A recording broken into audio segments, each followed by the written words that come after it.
Hey Rebel Rouser, I'm Alan Voivod, this is Star Wars 7x7, your daily dose of Star Wars joy.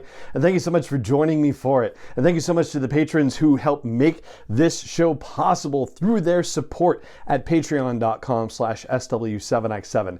So the big news, of course, is the Acolyte trailer that dropped yesterday. And oh man, this is not an easy one to dissect. And in truth, we're probably going to be talking over it over the course of a couple of days, and we're probably going to delay our conversations about the most recent episode of The Bad Batch that's coming out today to be able to, talk about the stuff that we saw in The Acolyte, because it's not just the trailer, there's also a host of stuff that's come out related to the trailer. And so to really kind of understand the stuff in context that we're seeing, we kind of have to gather all of this other information. Well, let's start with something easy though. There are reports that this is taking place 100 years before the Phantom Menace, give or take. So that puts us at 132 BBY before the Battle of Yavin. And that actually puts us 100 years after the events of what's happening right now in Phase 3 of the High Republic storytelling. Now, we don't know how Phase 3 is going to pan out. We will not have completed it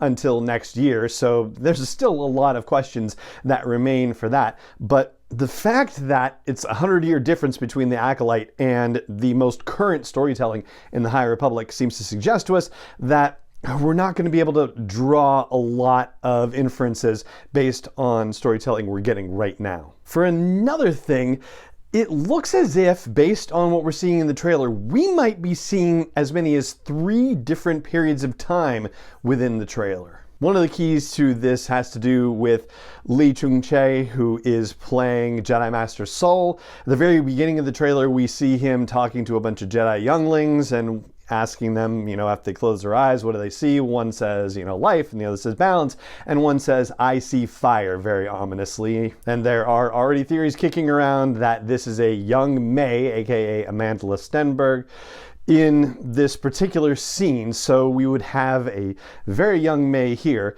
Then we also see a scene where a number of Jedi seem to be gathering in their mission robes, looking to seemingly confront somebody, and we see Lee Chung-chae with a different hairstyle. So that would of course suggest that some time has passed, and we do know from previous reporting that Amanda Stenberg's character May was once a Padawan for Jedi Master Sol and is no longer, though we don't necessarily know why. Presumably that's going to be revealed in the series at some point. And the other thing that plays into it is that the Wookiee Jedi Master Kelnaka is with this group of Jedi, and then later on we see Jedi Master Kelnaka in the forest by himself. We're given the idea that he's kind of a loner now, and so it does suggest that perhaps there was some kind of mission that happened, that maybe things didn't go the way that everybody thought they would, and people have gone their separate ways since then. And then for a third time period, we have to get May and Sol back together,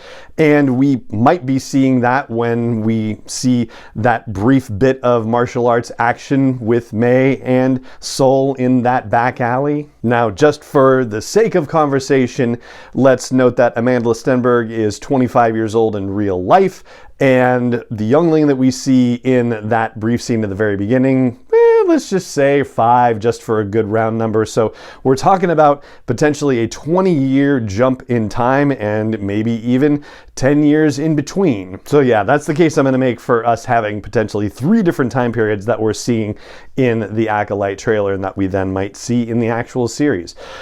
For another thing that is crazy and unusual, I'm just going to jump right to the end and talk about the fact that we have a red-bladed lightsaber flying around. Now, Master Yoda in the Phantom Menace, and I'm paraphrasing here, said that basically nobody's seen a Sith in like 1,000 years. So it's rather shocking to see a red lightsaber flying around, and it also suggests the possibility that nobody who is facing this red-bladed person is going to live to tell the tale. Or potentially that red-bladed lightsaber wielder is going to get killed and nobody's going to talk about it. But the main gist of the story is supposed to be about how there's a series of Jedi killings happening, and then Sol and May will be reuniting in some fashion to investigate it, but it does look like May is the one doing the killings unless she is part of an organization that is doing these killings and that she is somehow breaking away from it in some fashion, then already it looks like this Mother Anastasia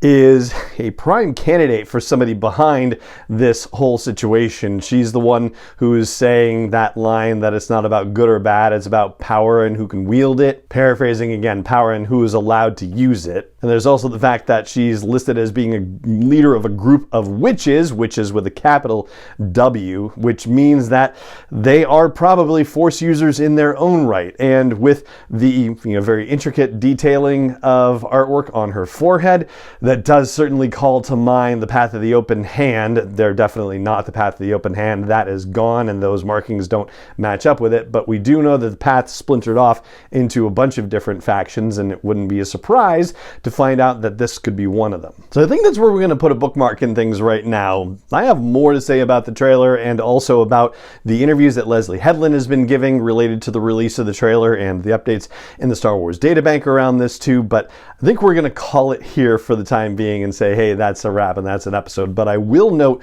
one last thing in just a moment. Before I do that, though, I do want to just say thank you so much for joining me for the show. If you enjoy the show, I hope you'll consider leaving a rating or review, hitting a subscribe or a like or a join or a follow button, and even just telling your friends that this Daily Dose of Star Wars Joy exists for them, and even considering supporting the podcast. It could be just at $1 a month or $3.27 a month, $5.01 a month. These are different levels of support you can provide at patreon.com/SW7x7 to help more people find this Daily Dose of Star Wars Joy.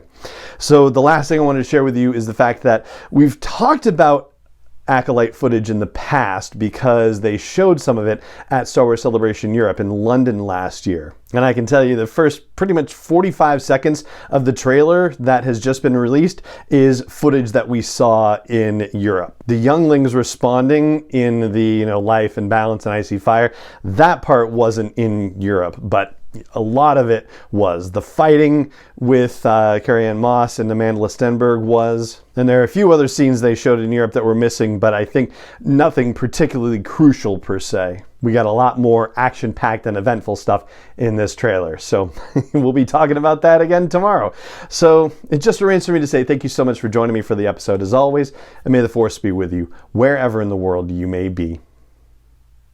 7x7 is not endorsed or sponsored yet by Lucasfilm Limited, Disney, or 20th Century Fox, and is intended for entertainment and information purposes only. Star Wars, the Star Wars logo, all names and pictures of Star Wars characters, vehicles, and any other Star Wars related items are registered trademarks and/or copyrights of Lucasfilm Limited, or their respective trademark and copyright holders. May the Force be with them. All original content is copyright by Star Wars 7x7. We hope you love it.